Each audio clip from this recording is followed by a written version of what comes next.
Welcome back, live studio audience. This is a brand new episode of the Taking Chances podcast. It's your host, Justin. Your girl, Burnett. And Q.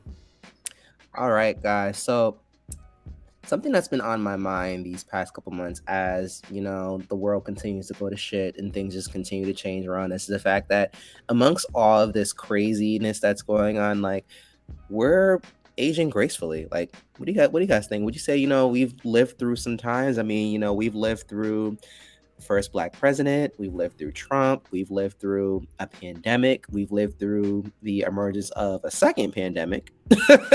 But we still managed to be, aging gracefully and sort of riding the tides. Like, what kind of thoughts does that bring to you? The recession when we were like, what, and that was 04. Like, we were really young when that happened, and then to be on the brink of another recession now in our adulthood, it's just like crazy. Like, I feel like adulting for us, we being hit with a lot of things. Like, inflation has gone crazy. Gas prices was over $5, like 10 in California. So, I mean, yeah, we're aging gracefully because we have a lot of lessons that maybe our parents didn't have. We have access to a lot of information that maybe like our parents didn't have, but it's still hard. It's definitely still hard. I like the point that you made about talking about our parents. It kind of seems like when I was a kid, I used to always talk about how, my mom, I used to also think, I want to get up to the point where she's at to do my own things. Like, as kids, we kind of want to kind of get to that point of being an adult. But then once we're, at least in my case, like once we get to that mindset, we really sort of see the kind of things and thoughts and just emotions that they've had to feel and deal with while navigating in this crazy world that we're living right now. But, it almost makes me kind of want to revisit like what were some of the thoughts and feelings and just some of the experiences that they might have encountered. But luckily, though, I heard from a very special co-host of mine that we have a special guest that can speak to this. Our guest hails from Westbury, New York, via Brooklyn, New York, via Trinidad and Tobago. You may know him from LIU, WBK, as DJ Majestic. He has been DJing from '88. This is also where I get my love of music. Without him, wouldn't even be here. My dad, Mr. Thomas. Oh, we have Mr. Thomas, sir, in the flesh. This is exciting, guys. This is exciting. Hi. Welcome. Mr. Thomas, how does it feel to be the first parental figure, the first parent of one, the first? Yes, you are the first parental figure out of the three of us that's appeared on this show. You are our first Taking Chances parent. You know, round of applause for you. I like to be the first. How are you doing today, buddy? I'm pretty good. That's why my name is Majestic One. DJ Majestic One, y'all. Yes, I am the Majestic One. Yes, I am. Well, it's nice to have you, and we are looking forward to have some meaningful conversation today. Okay. Hopefully you can provide us with some insights, a little bit about your journey and how maybe adulting was ghetto for you when you started on your journey and what it looks like now, because it's real ghetto right now for us. But I think it's interesting, and like in your case, you've lived through, your own set of experiences and whatnot. But now to kind of see these experiences kind of being breathed in through our generation to still be there, like I think it's very interesting to kind of see like how the transition from the world that you grew up in to kind of see the world that's emerging today. Yeah, that's a there's a lot there. There's a lot there because. Yeah, I'm in my 50s, so I might not look it, but yeah, I'm in my 50s. So when I started it, when I was growing up, it's considering I wasn't born here in this country. That's one. So when I did come here and have to deal with the stuff here, which was in Brooklyn, there's a lot. There's racism. There's a lot.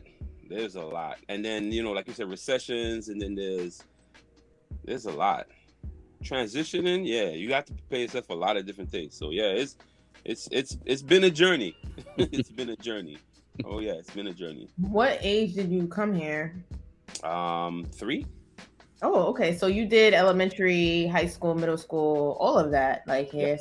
Yep. Okay. Yeah. Okay. I was being, picked on because of my accent, but yeah. Yeah. Mm-hmm. Which you don't hear anymore. Unless it piss me off or I'm around amongst friends. Then Mm-hmm. life is different. Yeah. Yeah. Yeah. So I had a question that I kind of wanted to kind of start the conversation around to kind of get our gears turned a little bit, and I kind of feel like we'll get kind of different answers based off of how we interpret the question. Is I wanted to pose a question to the group of what's the difference between knowledge and wisdom, and why does it matter? The difference between knowledge and wisdom. Okay. Knowledge is the information that you gain, right? You gain Mm-hmm. information, right? That's knowledge. You have the knowledge about how to fix a car. You have knowledge about how to how to teach. You have knowledge about how to plant plants. Wisdom is applying that knowledge. Mm-hmm. For you to become wise is how you choose to how do I say display that knowledge. Because certain things that you know, you're not going to show everything that you know. Is how you apply that knowledge in which you know, which if it's in a good way or if it's in a bad way. So that's wisdom. Mm-hmm. So that's the difference. For me, so we usually when we do these recordings, we kind of like talk about our topics, we muse about them a little bit, and we kind of brainstorm different questions that we Hmm? kind of feel like will like kind of stir the conversation a bit more, kind of allow us to pull more from ourselves and also for our guests. So when I thought about this question and I thought about the topic, I kind of thought about how there's a duality between knowledge and wisdom, and I like the way that you frame those two definitions for us as well. Like I kind of find myself thinking about like how in my younger days, like we're constantly in this pursuit to gain knowledge about our world and the surroundings. Whereas now that I'm advancing into my later years in my adulthood, I'm finding myself, a lot of that knowledge that I gained has either become things that I've thrown away or things that has then helped to mold the wisdom that I now have about life and that I now pass on like with people that are younger than me or even like with my own friend group. So I kind of think for me, like wisdom is something that comes through time and through aging, and the knowledge is something that is consistently learned, but depending on the value of that knowledge is what truly makes it either wisdom or disposable. True. Yeah. Well, that's you see that the information to get. Yeah, age and wisdom has they kind of work together because you wouldn't consider a baby to be wise. You would Mhm. consider an older man to be wise because Mm-hmm. he's done gone through a lot of things. Because information you get is one thing, but time has a way of displaying it in a different way. So you might get we might all get the same knowledge, right? You might have somebody that's 5, somebody that's 10, somebody that's 20, somebody that's 50 have the same knowledge, but they're gonna see it in different ways. The interpretation is gonna be different. So the older person, because of their experience, is gonna be like, yeah, the younger person is gonna see this because they know what they went through. The younger person is really experiencing it. The person in the middle, like the 15, 20, 25-year old, they're gaining more knowledge to figure out how they're going to do what they're going to do. By the time you get to like 50, you know exactly what to do. You know exactly where to go. You know how to do. They said, yeah, there's a old proverb in I think it's Africa. They said the new broom can clean things, but the old broom gets all the corners because Mm. it knows where to go, how to do it. These, Yeah. yeah, yeah. Yeah, that's a very like interesting way to look at it. I know like when I thought about the question, Justin, I always think about knowledge as being something that like I studied, I learned, or that someone told me. But wisdom is kind of the way that I'm able to use it for myself. So there are things that I've learned, but I feel like it's not until I'm able to truly apply the things that I've learned do I become wise. Because sometimes I could become wise off of just making a mistake too. So it's an interesting way that wisdom is not always something that is learned. Sometimes it's off of like doing the wrong thing. Like, I mean, you still learn it, but it wasn't like you actively learned it. You didn't seek it out. It's just a result of just life. Trials and tribulations. Yeah, because you can't learn without making a mistake. There's Right. no way on the planet that you can tell me that you see, and that has to come with time. You have to make a mistake to say, "Oh, I know exactly what I'm doing now," because you can't say, "Okay, I'm win." How do you know you're winning? Mm. You would Mhm. never know. Now, if you fail, then win, you could go, "Oh yeah, I won." You say, "Why?" Because I know I'm not supposed to do this. I surpassed that. I overcame this, and I. So you know exactly this is the journey. This is why they Yeah. say younger people can't be. Why they can be, but they're not. You for you to apply the certain things that you learn, you got to fail. Mhm. Yeah. Yeah.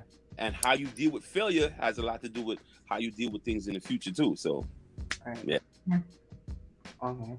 That makes a lot of sense. But I'm being younger. Would that mean that you're more fearless though? Because I know a lot of people when they get older, they see the landscape for what it was. But a lot of younger people tend to jump at certain things. So would that make them more fearless in that sense? Yes, fearless because you know not what you do. You Hmm. have to understand something again. Like, okay, if I'm a stunt driver and I like let's say I'm Evil Knievel. Mm-hmm. I know I'm gonna make these jumps. I know exactly what it is, but I also know what it is to fall. The person behind me is gonna be fearless. Says, why you just don't make the jump? It says, yeah, because if I fall, it's gonna hurt. You know what the consequences are, right? So you're gonna do all the calculations, you're gonna do all the prep work way in advance, so you know that you're going to stick the landing. Mhm. See the difference between the younger person and the older person. The younger person is gonna shoot for the stars and hope to land. The older person is gonna calculate and go, I know exactly what I'm doing. We're gonna do the same thing. We might land the same way. The difference is you're doing it off of the seat of your pants, and I already calculated exactly how it is, where it is, how it is, where I'm going to land. There's a difference. So now, when you're thinking about taking risks, when you're young, you should take the risk. This is how you learn. You have to fall and break a leg every once in a while. You know what I'm saying? Crack your skull a little bit, get Mhm. bruised up a little bit. This is how you know, wow, if I fall, that's why you said you're fearless, because after a certain amount of time getting beat up, falling down, getting bruised, you don't want to go through it no more because you know what the pain is. So you know pain has a way of teaching you stuff too. So like I said, the wisdom comes with all the things that you have going through, the pain, the suffering. If Mhm. there's no pain and suffering, you haven't really learned anything. Mhm. I have Yeah. a follow-up question based off of that. So, why do you think that in most cases these days we're finding that older people are often the ones taking more risks and younger people are often the ones being more guarded and more protected these days?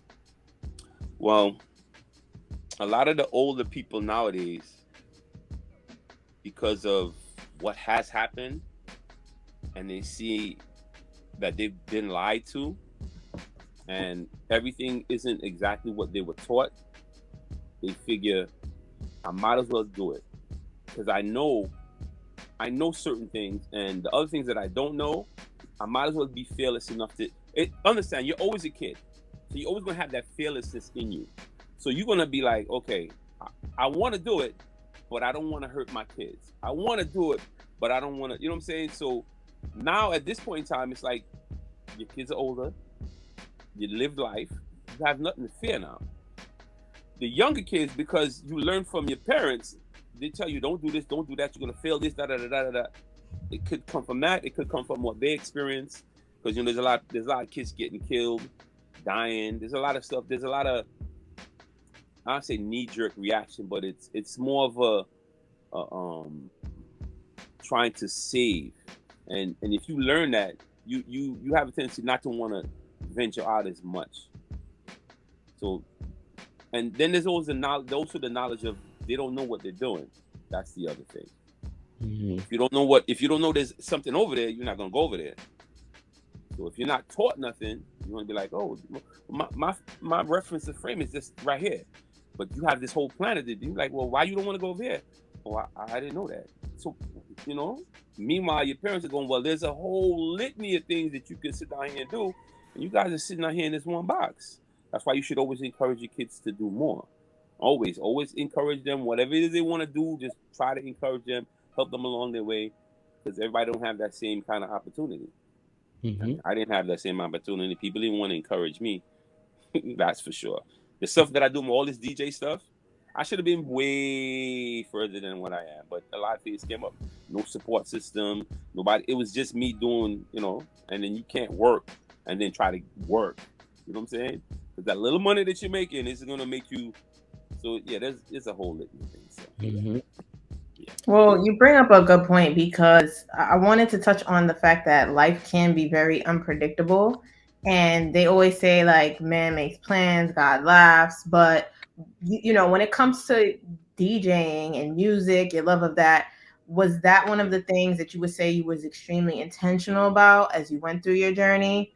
I'm sure it brought you joy because you like to do it. So, um, was there a lot of intentionality when it came to really mastering your craft? Yeah, here's the thing with that. Now, for me to sit down here and talk about that, I have to speak about my father.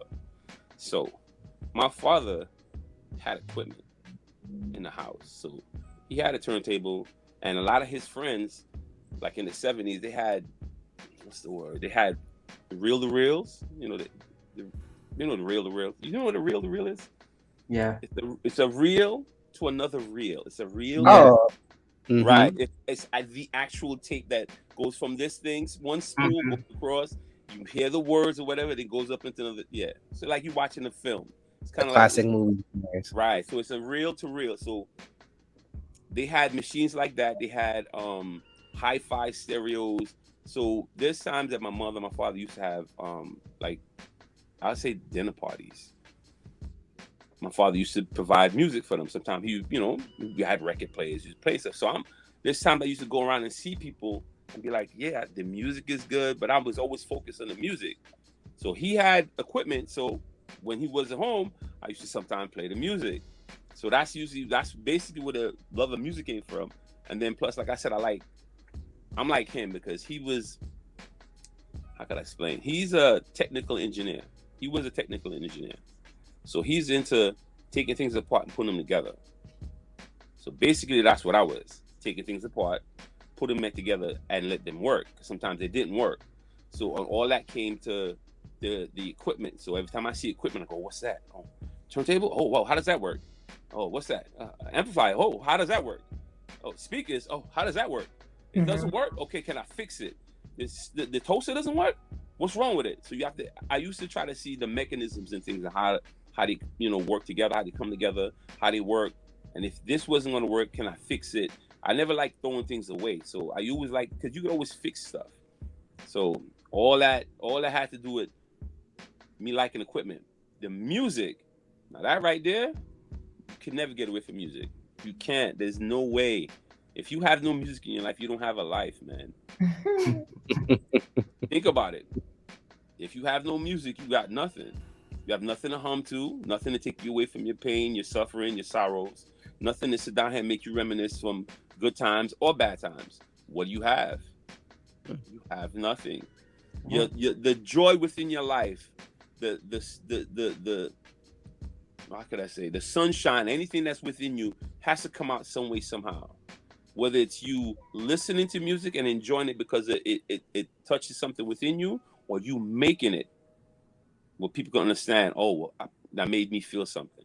So it has to be music in life. If there's no music, there is nothing. My thing is, I want to be able to play music and make people go, that's my song. You know what I'm saying? So my thing is seeing the joy in other people and seeing how they react to certain things. So when you drop certain songs, you hit them with certain things and they go, oh, oh my God. That right there, when you control a crowd, that's the best. That's the best thing. First of all, if it's 10 people, it's one thing. If it's 300, if it's like 1,000, 2,000, bruh, that'll hit. You got to understand that crowd is what it gives you life. So Mhm. all that has to do with music. If the music is good, plus I'm a music lover, so I like all genres of music. As long as it's a good song, I play it. It doesn't matter. Mhm. Oh yeah. Would you say that music has been something that's always been within you, or is it something that you naturally gravitated to as you traverse through, you know, your life? Um. Yes, I say that because it's always been in me, but as I went along, certain songs made me feel certain things and made me remember things as I look back. So, as you're going through life, you hear certain songs. Oh, I remember that song. Oh, Stevie Wonder. Oh, yeah, I know that song. 10 years down the line, you're reminiscent of that song that you heard when you was. It makes you feel something. You know what I'm saying? You remember the time. You remember what you felt. You remember if it was hot. Certain songs bring certain things back. I don't think we have that anymore because block parties and the parties at the way they used to be isn't the same. You hanging out with your friends and I say the Johnny Pump, but the sprinkler outside. Yeah, you don't have summers like that. People playing music out there, out the windows, having a good. Brooklyn is a special place. That's what I gotta tell you. Brooklyn is a special place because Yes, you can listen. You could go one block listen to Spanish music, the next block you listening to reggae, next block you listen, man, R&B. Brooklyn is you could walk down the block and go through 20 different feelings because of the music. Yeah. And it all make you feel different things because it reminds you of where you was or the feeling that you had when you listen to it. So yeah. Oh yeah. Especially music like during, I would say, like as they like to say, the golden era, the 90s. That music during that era was definitely makes you reminisce. Because definitely I always tell this story, but the one song that I remember during that time was Usher's album that Here we go. I have to tell the story. You on here? It won't be right if I don't tell the story. I think I know this story. Because it was 8701. Yeah, 8701. Yeah, it was 8701, and he released that album, and then I happened to be with my dad that day for reasons. I was in trouble. Let's just be real. I was in trouble, and all right. He was spending time with his father. Let's leave it there. I was, but I was in trouble.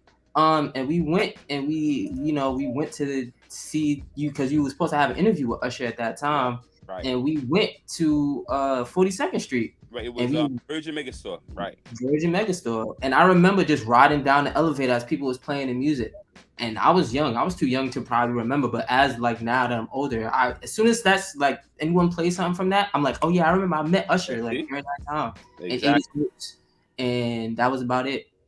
Yeah, ever. It brings you back to that particular point in time because you remember what happened while that song was playing, and it links you to the guy also because all that is in one thing.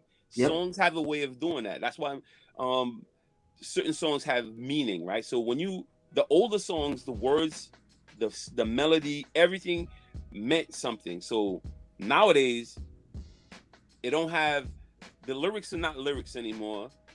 The beat might be good, so you might remember the beat, but you might not remember the words to the song. Back then, you can remember the song, the melody, the words, and how it made you feel. Right. See, now, I'm not too sure. Certain songs, maybe a Drake, because Drake knows how to sing and bring certain things out in certain people.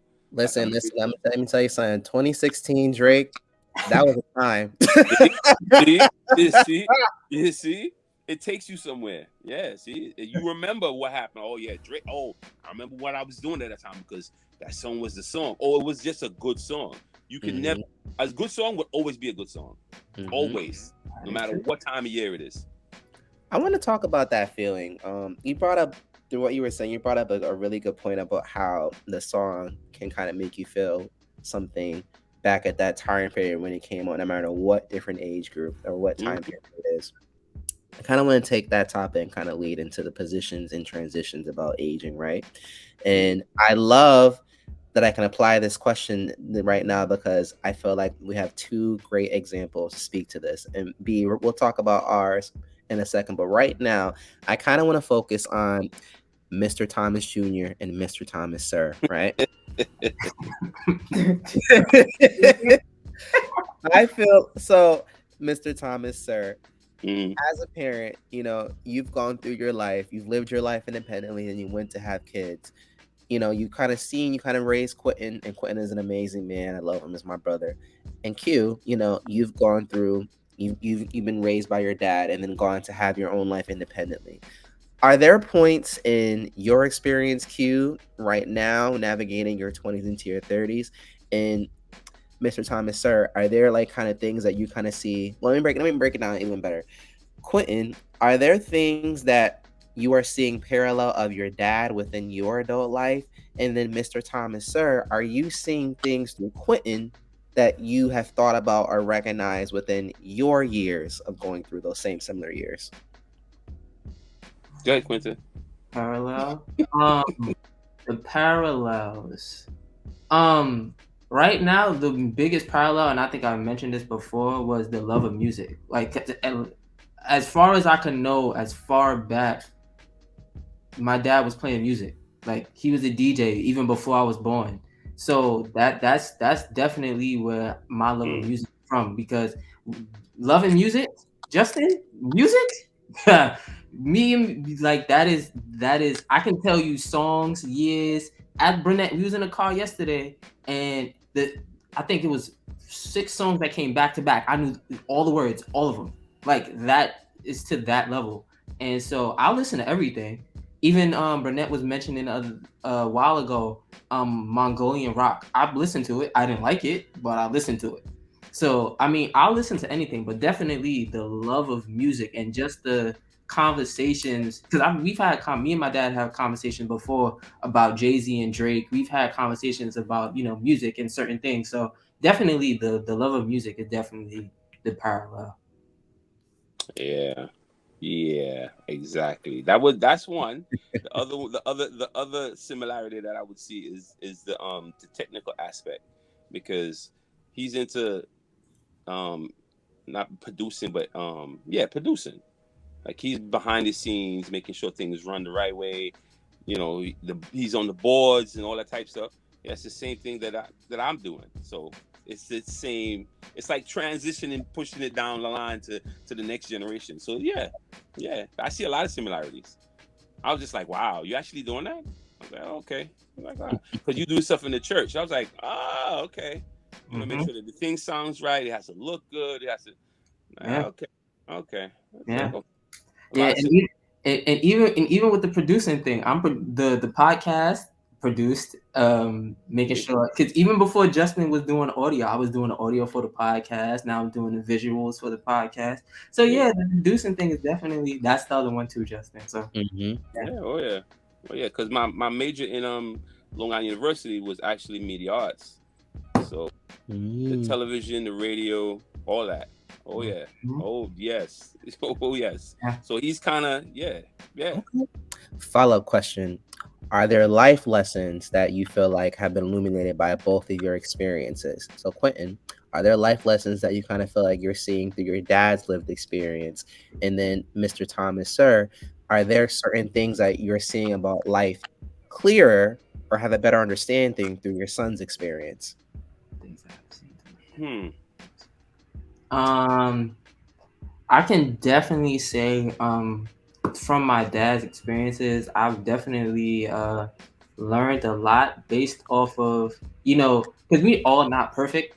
We all, but there are a lot of things that now is cleared up because our relationship is way better. When I was younger, I didn't really like speak to my dad as much, but now I Nope. but now definitely just having that open line of communication, that's one of them. Even to just show up, because my dad shows up to everything. If he can possibly make it, he'll show up more, and that's just a lot. So just even though he may come late, even though he may not tell me he's showing up, he'll find some way to be there. So that's definitely one of the, just to show up, to be there. So that's one of the major ones for me. Well, yeah, that's a thing, because one of the things you want to always make sure is that you don't miss out on anything. He said he didn't speak to me when he was younger, but when he was little, yeah, I was around all the time. He didn't speak to me when he started becoming a teenager. That was another reason for that. But that's Mhm. basically when he wasn't really speaking to me, because in the beginning I was always there. My thing was, when you have kids, when you have responsibilities, you have to deal with your responsibilities. Don't don't push them off to somebody else. If they're yours, you got to deal with them, regardless of what they are. Every man is responsible for his own actions and his own deeds.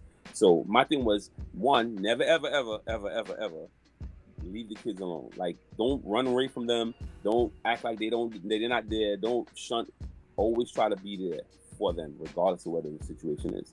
There were situations at times where I'm busy doing something and they were shoved to me, and I was like, it doesn't matter. As long as they're with me, I don't care. It doesn't matter what it was. I'll take them. I'll deal with whatever it is I got to deal with. As long as they're with me, I know that they're good. Because you're going to have to learn from me anyway. You know what I'm saying? I'm not going to try to hurt, harm. I'm here to protect you. I'm here to teach you. I'm here to... That's just me. Other people might not see it the same way. Other people might not want to deal with it in the same way. But my thing was, I brought you here. I'm here to protect you. I'm here to teach you. That's it. Make sure you're good. Once you're good, I'm good. And that's it. So if you need help with something, I'll help you. If you need some advice, I'll help you. Some money, I'll give you some money. If I have it, you got it. If otherwise, what's my point and my purpose? My thing is to pass on my knowledge and my wisdom on to you, so that you don't make the same mistakes that I made, so that you can live a better life. That's it. Mm-hmm. Yeah, that's your transitions and you got it. See. But in that experience that you passed on to Quentin, are there things through Quentin's experience that have helped? I guess like maybe you're like, oh, I kind of see something a little bit differently, or I'm learning something more about myself through like my kids' experience. Well, as a person, I always have to believe that I'm always in the mode of learning stuff, because I'm never too old to not know something. Well, not learn something. You have to always. My mind is always open. So I believe everybody can teach somebody something, whether you're 2, whether you're 20, whether you're 75. So if your mind is always open, you can always learn something. So whatever situations come up, if let's say he's going through something and I don't know like what he's going through or why he's going through it, my thing is to ask a question, right? Once you ask the question, you got to go, okay, is something wrong? Yeah, this. Now you got to find a solution. So my thing was, do I have enough knowledge and wisdom to sit down here and navigate through that? That's basically what life is, trying to figure out how to get through the problems. Not running from the problems, not pushing it off to other people, but dealing with them. So the only way you can deal with them is to deal with them head on. Never run from a problem. So you know what I'm saying? If there's a situation, y'all could learn together.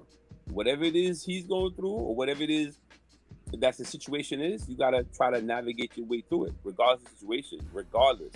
I mean, there might be times that I might not know something, but it's a learning experience. So now I know Mama D and Papa B and Light Skin Keisha aren't in a car right now, but B, we gotta bring him into the car somehow.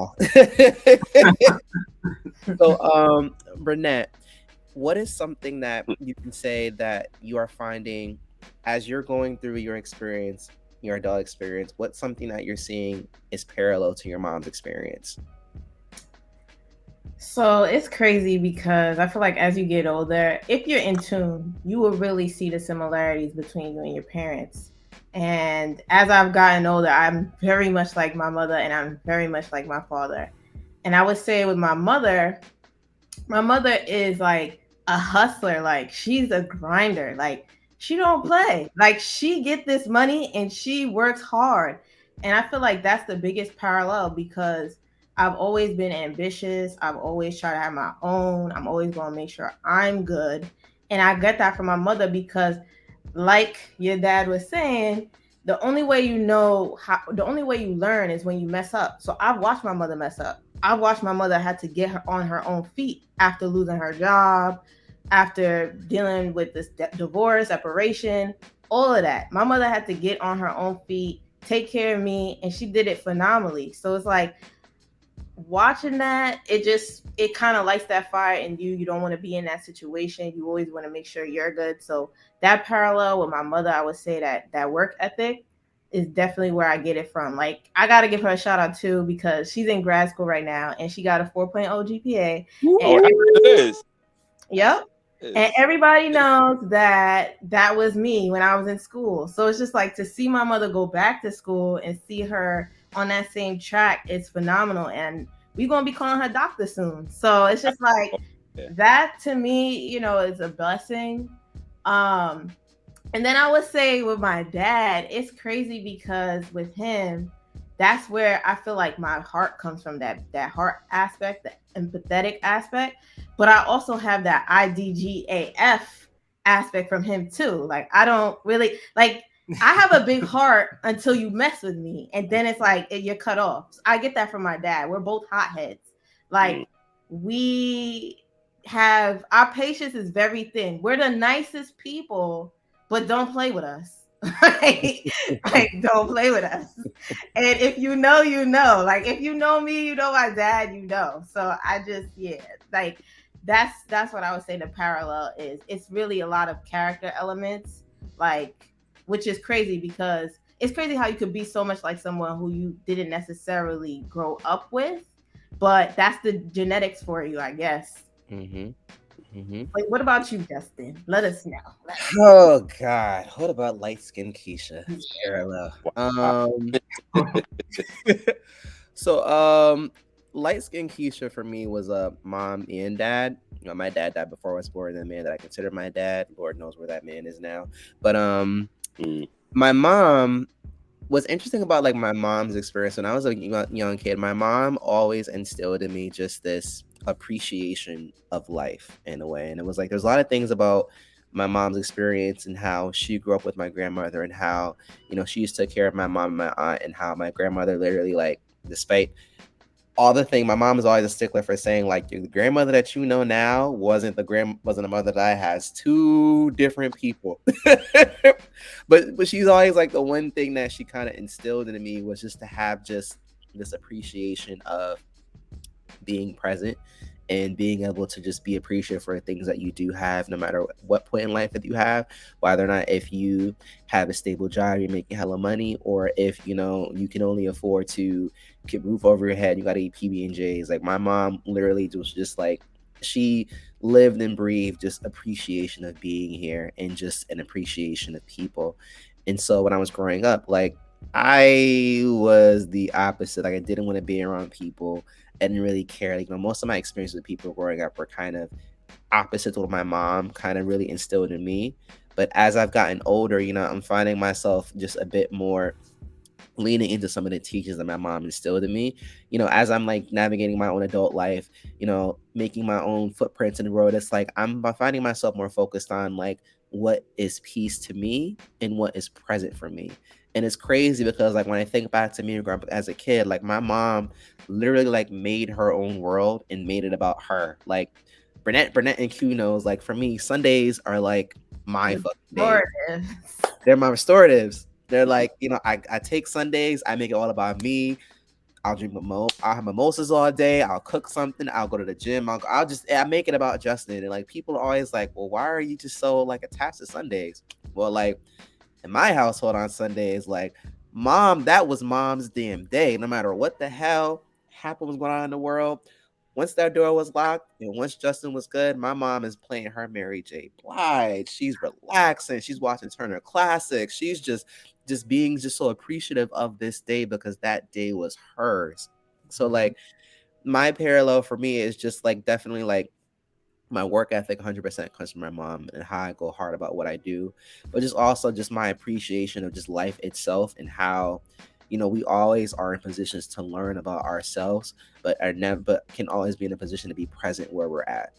Mm. And you know what's funny, Justin? Like I was listening to you, and it's crazy because I know that there are people who will watch this and maybe don't know you as well. But I really want to give you credit because you will have something bad happen to you, and you won't let it like it doesn't phase you. Like that's one good thing about you. Like you really do know how to just appreciate even the good in spite of the bad. Like there'll be things that get thrown at you, but you're really good at just kind of like just letting it bounce right off.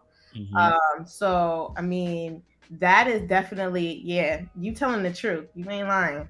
I mean, when I think about that, like it really boils back down to like how my mom raised me. Like, granted, like I've been through things that I haven't even talked about on this show yet.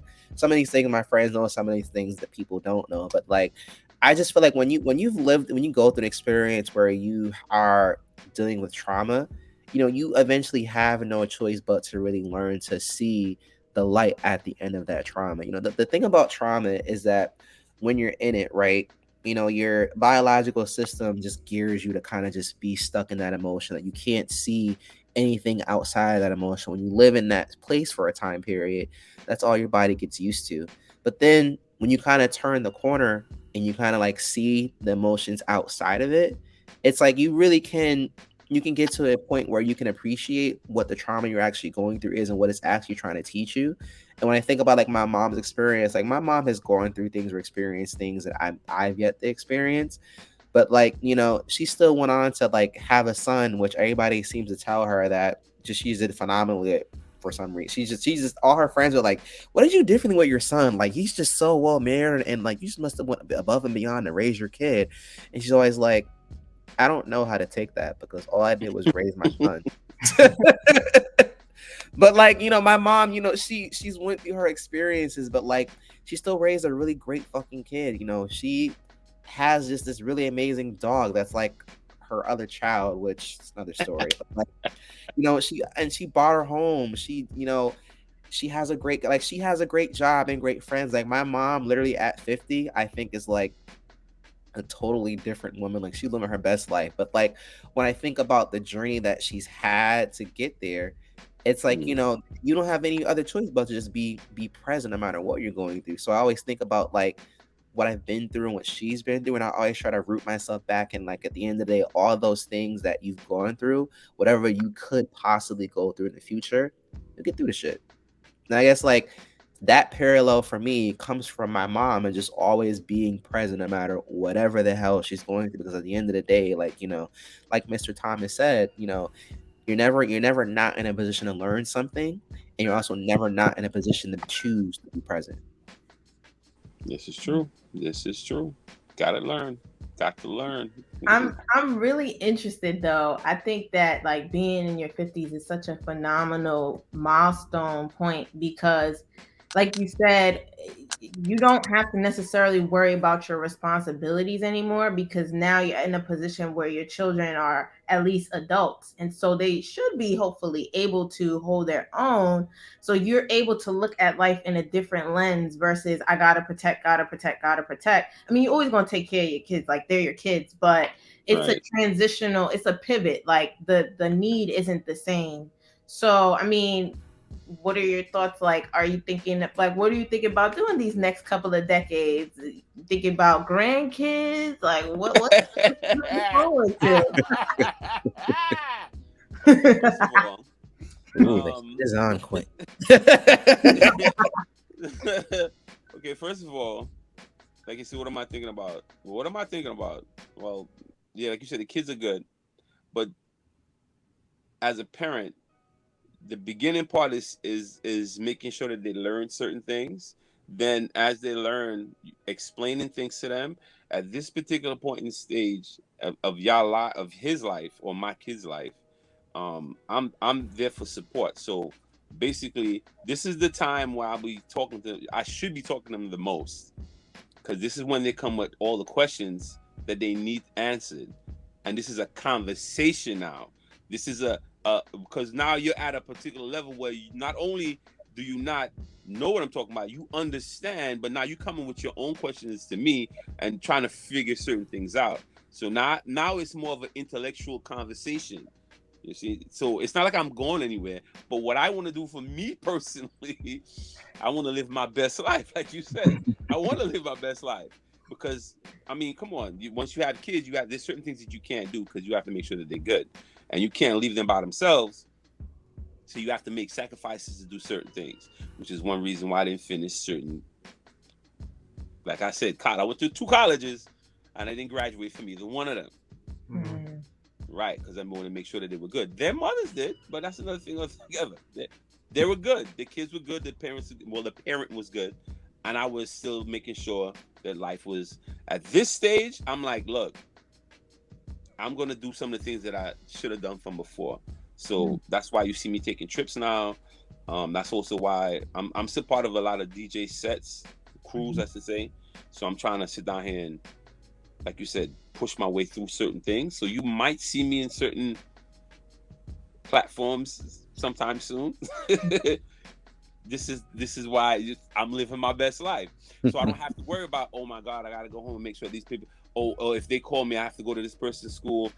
No, I have to worry about that no more because half of y'all are not even here in the country sometimes. So that's another thing together. I might see you at a venue. I'm like, oh, what are you doing here? Oh, I'm the DJ. Oh, well, it depends. So like, exactly. So now I can sit down here and do what I want to do and just make sure that you guys are all right. That's it. That's basically right now. I'm living my life. Basically living my life.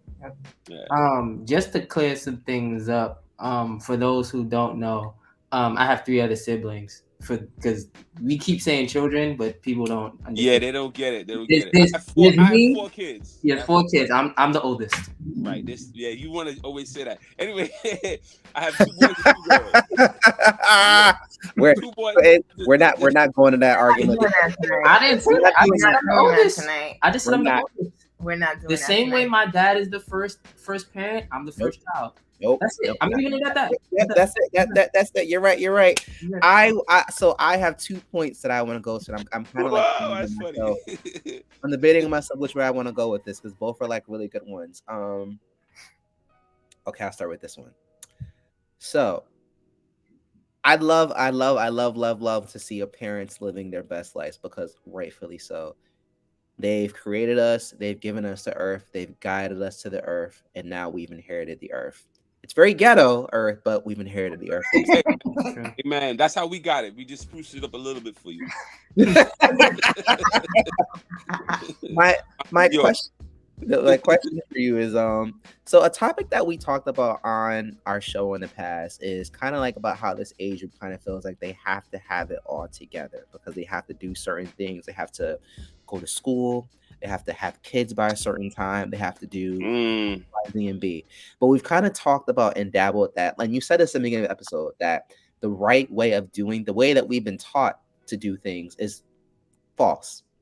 What is your advice to those people that are in our similar age groups, the late 20s going into their 30s, and also those kids that are jumping into their adulthoods? Like, do you do more or do you do less? What's your advice? Do more or less as in what aspect are you talking about? Because you still need to live your life regardless. So you said do more. What do you mean by do more, do less? As in So like, do you focus more on being responsible, getting things done by the book, or do you spend more time living life to what you decide? Okay. Having gone through this experience, so you're 50 now. Now you're living your best life. You raise kids. 5, but then again. 55. Well, anyway, it depends on what stage of life you are in when you're making these decisions. First and foremost, you must always try to live your best life. Period. Always. Your responsibility has to do with how you want to live your life. So if you're a responsible individual, you're always going to be responsible. Now, when it comes to your quote unquote responsibilities, you should always do that to the best of your ability. Don't run from them. So that's where when you said do more, do less, always try to do the best that you possibly can in any aspect of life. So if you're single, live your best life. If you're involved with somebody, live your best life. If you have kids that you have to make sure that they're fine and live your best life. Make sure that they're good. Make sure everything. Live your best life. The regret comes in when you start to sit and make sacrifices, and you're doing it and giving up on the stuff that you like. You're giving up on your dreams. When you start giving up on your dreams, then you start to have regret. You know what I'm saying? Like, you're like, well, I gave up all of this so you guys could have this, that, and the third. When you could have probably done it all at the same time. I'm not saying not to be responsible. You should always be responsible. Like, if you should know what you're getting into. So like, if you know you're gonna have children, you know that you gotta be a responsible adult because they gotta learn from you. You gotta teach them stuff. They don't know anything. So whatever it is that they get from you.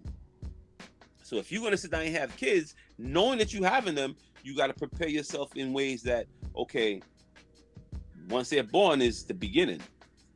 That's the beginning, literally. Because now you gotta nurture them, make sure they can learn how to walk, they can eat, they can go to the bathroom. Then you gotta learn. They gotta know what you know, ABCs, all that stuff. Then you gotta make sure that they could comprehend certain things. Like all those are little steps that you gotta take. You can't just sit down and say, "Well, yeah, I gotta live my best life." No, you can't. You can't. No, no, no, no, no, no, no, no, no, no, no, no, no. You have to be responsible. Some people are not responsible, or some people don't know what they're getting into, and either they want to give up or it's too much and overwhelming. That's why I said life is a learning process. So as you go along, you should know what's coming. Like you should know what's coming as a parent. You know what I'm saying? If you're by yourself, but you're living your life, so if you're saying, well, I'm just gonna live my life, and like, well, what are you gonna do? Like, are you just gonna just ski all day? Are you gonna be on the beach all the time? Like, what are you doing with your life? You know what I'm saying? So if you're planning on becoming an entrepreneur, are you trying to get a business? Like, what are you trying to do? Because there's reasons why you're here. So this is why when you say the transitions in the beginning of your life, you're being taught certain things. As you start gaining knowledge and stuff, now you start to plan. The parents are supposed to set you up so that you could not well, because then you start talking about generational stuff. So generationally, we don't have what certain people have, what other people have. Mm-hmm. So when it comes to preparing, I would say more Black families have to try to prepare their kids for generational stuff, because your parents are basically trying to set foundations for you so that you can pass it on to your kids. Because basically, we're the bedrock. You have to build upon us. The only way it can be solid is if we kind of know what to do, to the point where you don't have to go through the pitfalls that we went through. Mm-hmm. So you living your best life, you can do that if you're planning to do something with your life. Like, it's like, you know what I'm saying? They say God gives you a plan, but you got to figure out what you're gonna do with the plan that He gives you. Like, what are you gonna do? To sit down? Yeah, there's a plan. I'm gonna just sit down and watch it. Yeah, okay. It's your life. Come, what are you gonna do with it? You can't just squander it away. So we're here to make sure that whatever it is that you want to do, your foundation is set. So we should have enough money for you to sit down here, but we don't. So basically, what we're doing is supposed to be instilling knowledge in you so that you could make good decisions, so that you could set a better foundation. So basically, we're the bricks. Y'all building to the point where you don't have to worry about stuff no more. You don't have to work for nobody. It's just you working for yourself, making wealth, and yeah. But that's another thing altogether. Got chills from that. Oof. Yeah, you a lot of gems, like. Oh, okay. Yeah. that's just basic life, because there's a lot of stuff that like my parents didn't. See, my parents came in from another country, so when they came in with the fortitude of saying, okay, look, we're gonna make a life for ourselves. I'm like, all right. So now they can't lose. They're not supposed to lose. They're not. You coming from somewhere else to make it somewhere else.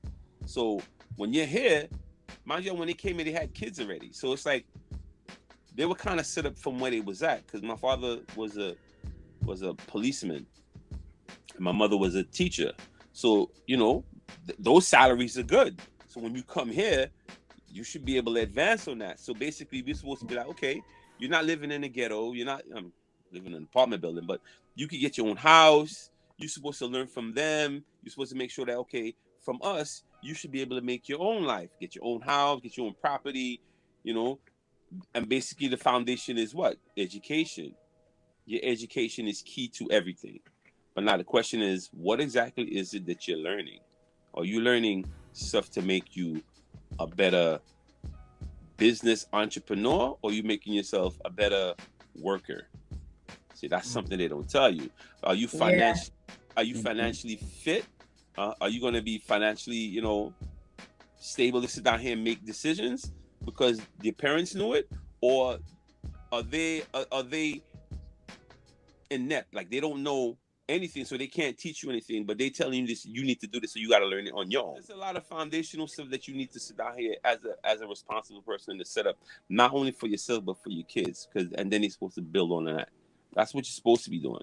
So your transitions, like you said, your transitions are supposed to be, okay, I know what I'm doing. My foundation is set, so now it's up to me to figure out what it is I want to do with what I have. But the way life is now for us, we're like in a barren wasteland, and we're like the flowers and the weeds growing out of that, so that we can sit down here and flourish. But it's a barren wasteland. It's So ghetto. we got exactly you see. So we have to make sure that it becomes something. So you know what I'm saying. That's basically what they're trying to do now. But it's an uphill battle. I mean, Quentin is doing good. Quentin has his own business and other things that he's doing. That's another thing I was kind of proud of, that he got his own stuff that he could do. You know, he don't have to sit down here and rely on one thing. You should have at least 3 different streams of income. At least 3. Have your own business that you could sit down here, and you should also get life insurance. You need to get that. See, these are things that your parents are supposed to kind of tell you, but if they don't know, you know what I'm saying, then they can't tell you, which means you got to learn it. So that's another generation that has to learn it. You know what I'm saying? That's not me. That's not my kid, but that's his kid. My grandkid has to know that. But by that time, life has changed. Life is different. So each generation have to figure out the landscape, and they don't want us to know stuff. So it's hard to get the information, much less pass it on to somebody else. Your transitions is hard. So, Mr. Thomas, sir, Yes. we usually end every episode with kind of an interesting, fun question for our guests to kind of like round it about, and kind of bring us back to home. So, in the spirit of our topic, my question for you is, if what 3 things would you tell your 25-year-old self?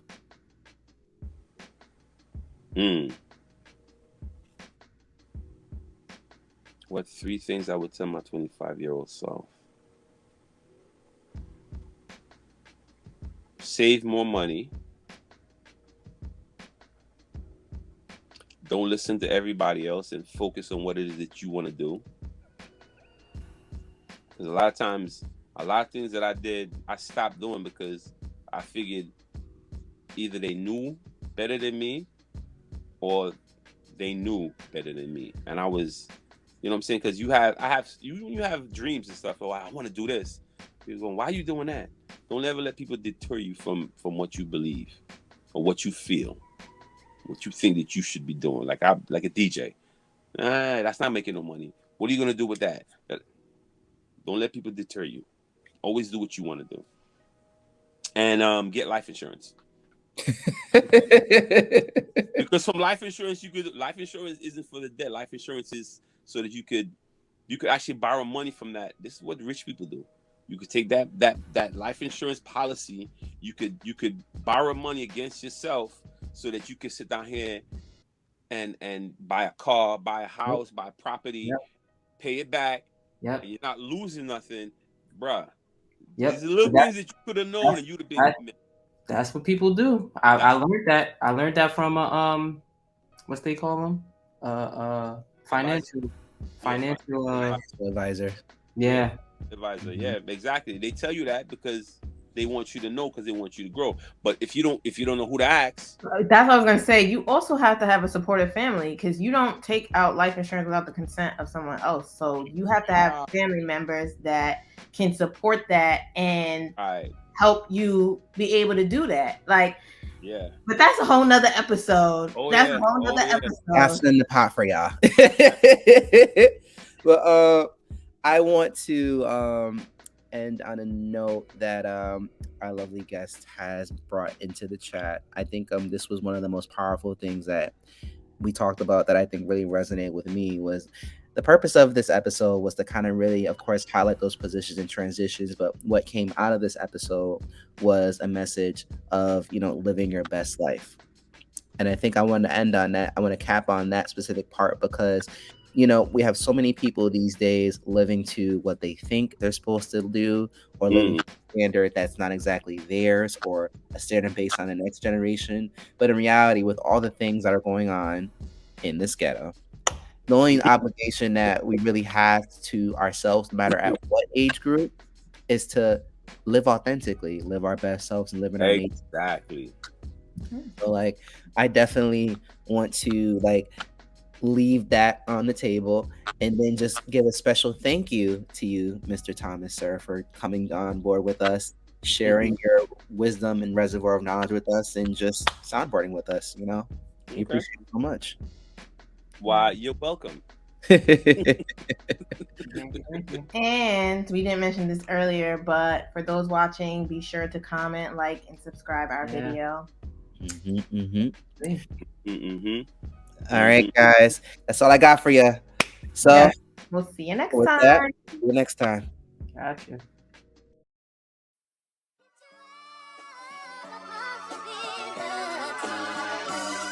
Get your